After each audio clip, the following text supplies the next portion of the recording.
Hello friends, कैसे हो सब। This is Surabhi, welcome to Study Hacks. आज के जो इंपॉर्टेंट करंट अफेयर्स हैं UPSC, PSC, SSC, NDA, EPFO और बैंकिंग के लिए बेनिफिशियल है।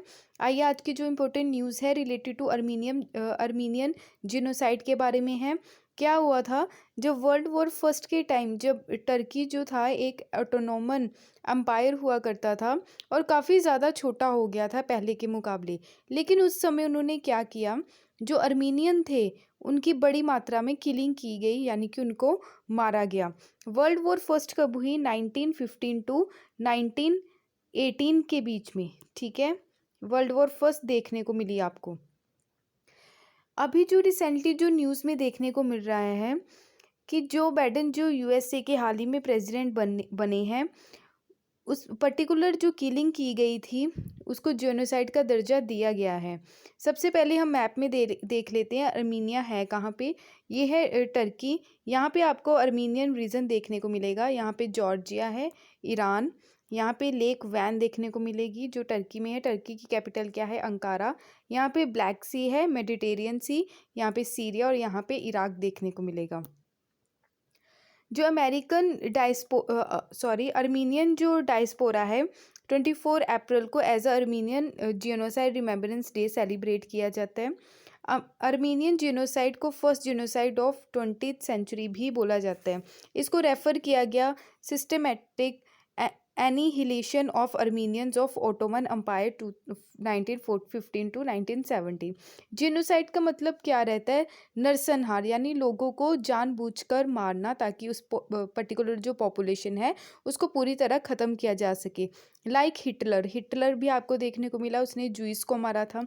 ठीक है, जो बाइडेन जो है यूएसए के फर्स्ट ऐसे प्रेसिडेंट बन गए हैं जिन्होंने फॉर्मल तरीके से डिस्क्राइब किया है कि जो 1950 वाला मैसेकर हुआ था, जो टर्की ने अर्मीनियन के ऊपर किया था, उसको अब जिनोसाइड के तौर पर हम रिकॉग्नाइज कर रहे हैं। ये यूएसए के प्रेसिडेंट जो बाइडेन के द्वारा बोला गया।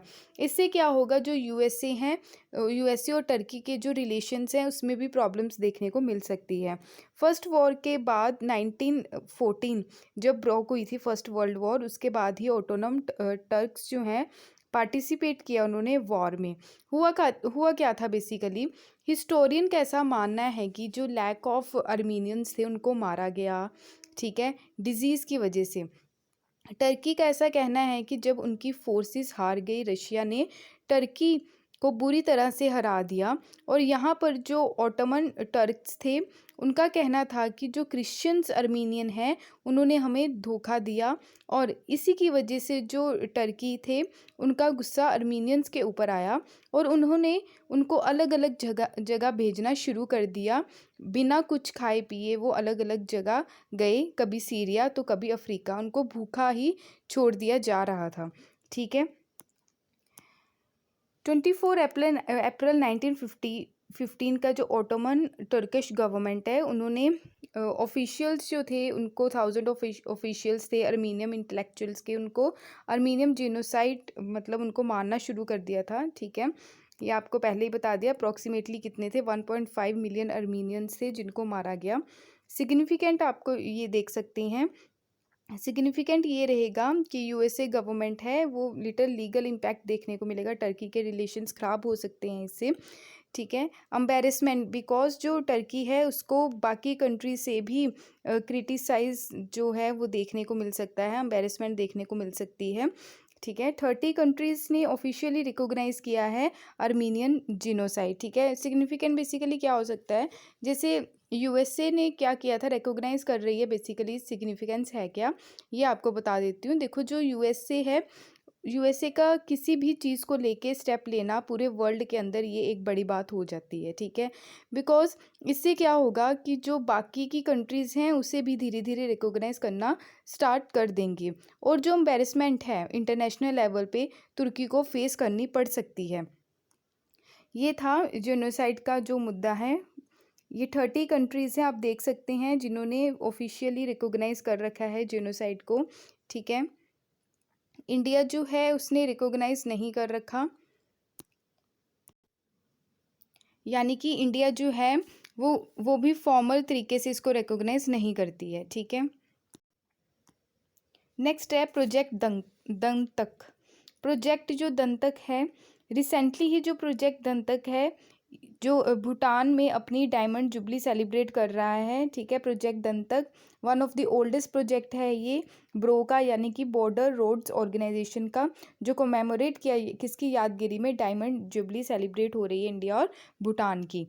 इस मौके पर भूटान में इंडियन एम्बेसडर जो हैं रुचिका कंबोज ने 24 अप्रैल 2021 को सिमखोटा के दंतक स्मारक पर पुष्पांजलि अर्पित की। क्लियर। यहाँ पे क्या हुआ था, ये स्मारक जो है इंडिया और भूटान के बीच जो फ्रेंडली रिलेशन है उसका प्रतीक है। ये स्मारक भूटान के बुनियादी ढांचे का निर्माण करते समय शहीद हुए दंतक कर्मियों की याद में बनाया गया है। कितने शहीद हुए थे? 1200 दंतक पर्सनल्स जो थे वो शहीद हुए थे इसको कंस्ट्रक्ट करते टाइम। प्रोजेक्ट दंतक जो है उसको इस्टेब्लिश किया गया 24 अप्रैल 1961 में। यहाँ पे जो लीडरशिप का रोल प्ले किया था उस टाइम जो थर्ड किंग थे भूटान के, और हमारे इंडिया के जो प्राइम मिनिस्टर ऑफ इंडिया थे उस टाइम जवाहरलाल नेहरू जी के द्वारा। दंतक जो है वो कंस्ट्रक्ट करेगा, जैसे पॉइनर मोटरेबल रोड्स हैं उसको। भूटान की लोकेशन कहाँ पे है, हमारे इंडिया को ये टच करता है। भूटान जो है हमारे इंडिया की कौन कौन सी स्टेट को टच करता है ये प्लीज़ कमेंट बॉक्स में बताइएगा। यहाँ पे नेपाल, बांग्लादेश तो टच नहीं करता, ठीक है। यहाँ पे इंडिया, यहाँ पे तिब्बत रीजन आपको देखने को मिलेगा। 24 अप्रैल 1961 को भूटान के जो राजा हैं, ठीक है, उनके द्वारा और जो पीएम जवाहरलाल नेहरू जी हैं इन्होंने मिलकर ये प्रोजेक्ट की स्थापना की थी। एम जो है इस प्रोजेक्ट का क्या है, सोशली और इकोनॉमिकली डेवलपमेंट करना, साथ ही साथ कनेक्टिविटी को बढ़ाना, ठीक है। मेडिकल एंड एजुकेशन जो फैसिलिटी है इस्टेब्लिश की गई दंतक के द्वारा। अगर ब्रो की बात करें यानी कि बॉर्डर रोड्स ऑर्गेनाइजेशन की, इसको जो इस्टेब्लिश किया गया 1960 में बाय पंडित जवाहरलाल नेहरू जी के द्वारा। यहाँ पे देखने को मिलता है ब्रो क्या करता है, डेवलपमेंट जो नेटवर्क है रोड्स का उसकी कनेक्टिविटी बनाने का काम करता है। नॉर्थ ईस्टर्न बॉर्डर जो है हमारी कंट्री में वर्क करेगा। ये कौन सी मिनिस्ट्री के अंडर करता है, मिनिस्ट्री ऑफ डिफेंस के अंडर। नेक्स्ट है Chandler good government index. Chandler good government index हाल ही में रिलीज़ किया गया है, उसमें इंडिया की रैंक 49th रही है। फिनलैंड कंट्री के द्वारा टॉप किया गया है। जो चैंडलर गुड गवर्नमेंट इंडेक्स है रिलीज़ किसके द्वारा किया जाता है, चैंडलर इंस्टीट्यूट ऑफ गवर्नेंस के द्वारा। ये एक प्राइवेट नॉन प्रॉफिट ऑर्गेनाइजेशन है जिसके हेडक्वार्टर आपको सिंगापुर में देखने को मिलेंगे। इंडेक्स जो है क्लासीफाई किया गया इसको 104 कंट्रीज़ में। गवर्नमेंट की जो कैपेबिलिटीज़ है उसके आधार पर, यानी कि सरकारी क्षमताओं और परिणाम के आधार पर इसको 104 देशों की रैंकिंग रिलीज़ की गई है। कंट्रीज़ की जो रैंकिंग है उसमें क्या रहता है, 50 जो प्रमुख जो आधार रहते हैं उसमें उसको ध्यान में रखते हुए इसको रेडी किया जाता है। इंडिकेटर्स जो इसके देखने को मिलेंगे वो 7 पिलर्स हैं जिसके आधार पर इसको रिलीज़ किया जाता है। फर्स्ट है लीडरशिप एंड फोरसाइट, यानी कि नेतृत्व और दूरदर्शिता। सेकंड है रोबस्ट लॉज एंड पॉलिसीज, यानी कि सशक्त कानून एवं नीतियाँ। थर्ड है स्ट्रॉन्ग इंस्टीट्यूशन, सशक्त संस्थान। नेक्स्ट है फाइनेंशियल स्टेवॉर्डशिप, यानी कि वित्तीय प्रबंध। अट्रैक्टिव मार्केट प्लेस, यानी कि आकर्षक बाजार। नेक्स्ट है ग्लोबल इन्फ्लुएंस और रिप्यूटेशन, यानी कि वैश्विक प्रभाव और प्रतिष्ठा। और लास्ट है हेल्पिंग पीपल राइज, यानी कि लोगों की हेल्प करना। ये 7 इंडिकेटर्स हैं, प्लीज़ इसको ध्यान में रखिएगा, एग्जाम में आने के चांसेस हैं। ऑब्जेक्टिव क्या रहता है इसका, किस जो स्पोर्ट्स किया जाता है गवर्नमेंट लीडर के द्वारा, पब्लिक ऑफिसर्स जो रहते हैं वर्ल्ड वाइड। और रैंकिंग जो रही इंडिया की क्या है 49 है, श्रीलंका की 74, पाकिस्तान की 90, नेपाल की 92। उसी के आधार पर इंडिया में भी गुड गवर्नेंस इंडेक्स रिलीज़ किया जाता है गुड गवर्नेंस डे पे। गुड गवर्नेंस डे कब सेलिब्रेट किया जाता है हमारे इंडिया में, प्लीज़ कमेंट बॉक्स में लिखिएगा। ये जो लॉन्च किया जाता है ministry of personnel public grievances and pensions के द्वारा, ये मिनिस्ट्री किसके अंडर आती है, ये भी आपका होमवर्क है, प्लीज़ कमेंट बॉक्स में लिखिए। जो डिटरमाइन करती है स्टेटस किसका, गवर्नेंस का कंट्री में। इम्पैक्ट जो रहता है वेरियस इंटरवेंशन, जैसे रहते स्टेट्स और यूनियन टेरिटरीज़ में क्या क्या डेवलपमेंट हो रही हैं, कैसी कैसी गवर्नेंस है, उसके आधार पर इसको रिलीज़ किया जाता है। और साथ ही साथ चैंडलर इंडेक्स के द्वारा ये भी बताया गया है कि इंडियन गवर्नमेंट का जो मेन फोकस है वो है सिविल सर्विस, नवाचार और क्षमता निर्माण पर है। और इसी के साथ साथ इस इंडेक्स में बताया गया जो शासन की क्षमताओं को मापने और निवेश करने के महत्व को दर्शाता है। नेक्स्ट है एक बुक है जो रिलीज़ की गई है, जिस बुक का नाम है living mountain. The living mountain new story है, जो ज्ञानपीठ विनर है इंटरनेशनली ऑथर जिनको माना जाता है अमिताभ घोष जी के द्वारा लिखी गई है। ड्यूरिंग जो कोर्स है पेंडेमिक का उससे रिलेटेड करंटली जो है, जो अभी ह्यूमंस जो फेस कर रहे हैं प्रॉब्लम्स नेचर के द्वारा, ठीक है, एनवायरनमेंट कोलैप्स जो देखने को मिला है उससे रिलेटेड ये आपको बुक देखने को मिलेगी। ज्ञानपीठ जो अवार्ड है ये oldest and highest Indian literary award माना जाता है। सबसे पुराना और सबसे हाईएस्ट है ये लिटरेचर की फील्ड में।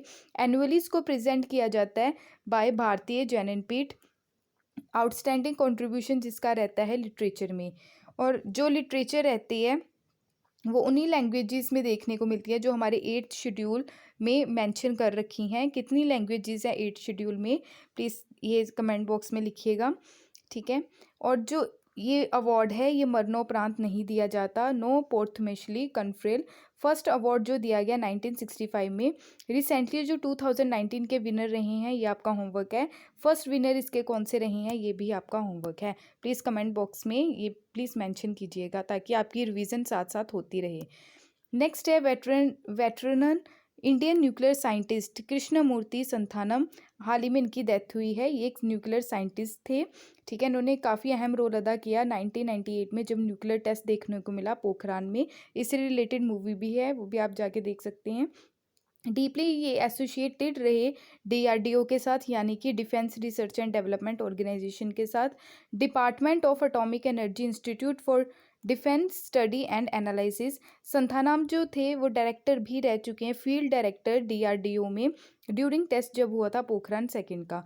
इनको अवार्ड भी दिया जा चुका है पद्म भूषण का। ये 3rd हाईएस्ट सिविलियन अवार्ड है। फर्स्ट जो हाईएस्ट सिविलियन अवार्ड है वो है भारत रत्न, उसके बाद आता है पद्म विभूषण, पद्म भूषण और पद्मश्री। ये कब कॉन्स्टिट्यूट किया गया ये भी आपका होमवर्क है, ये भी कमेंट बॉक्स में लिखिएगा। इनको जो पद्म भूषण दिया गया 1999 में दिया गया गवर्नमेंट ऑफ इंडिया के द्वारा।